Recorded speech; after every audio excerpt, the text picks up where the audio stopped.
David Cameron visits Brussels for crucial EU talks. David Cameron is holding crucial talks in Brussels, where he hopes to gain support for his EU reform demands.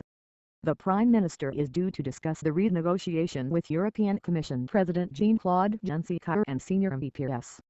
This comes ahead of a two-day summit of EU leaders, which begins on Thursday. On Monday, EU Council President Donald Tusk said negotiations over the UK's demands were at a critical moment and warned the risk of break-up is real. Mr. Tusk is overseeing the negotiations, and was speaking after talks with the Romanian and French presidents as part of a tour of European countries ahead of the summit later in the week. He said, "This is a critical moment. It is high time we started listening to each other's arguments more than to our own. It is natural in negotiations that positions harden as we get closer to crunch time. But the risk of break-up is real because this process is indeed very fragile. Handle with care. What is broken cannot be mended." David Cameron's hurried visit to Paris on Monday night is yet another significant sign that his EU reforms, dismissed as weak by critics in the UK, are seen by some in the EU as going too far. France is worried by the Prime Minister's push to protect non-Euro countries from Eurozone regulations. Now, you could say that sounds entirely reasonable. Most EU countries use the euro. Why should they be allowed to gang up to the disadvantage of non-Euro countries like Britain? But France thinks David Cameron and UK Chancellor George Osborne are being sneaky.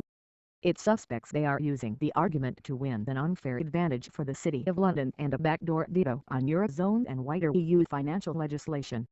The French economy is sluggish, to put it politely, and the French president is about to enter the political race for re-election. He cannot be seen to open the door for Britain to do even better financially while his Eurozone hands are tied.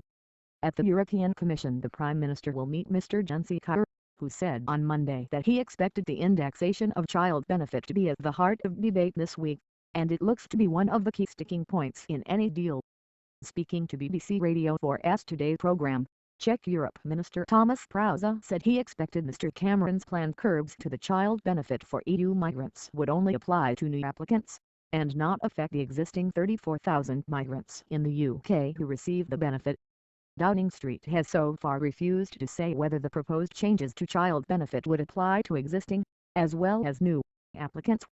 The move is likely to prompt further accusations that the PM is having to water down his demands, having originally proposed halting the payment of child benefit altogether.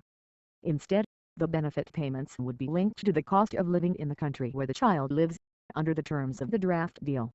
Eastern European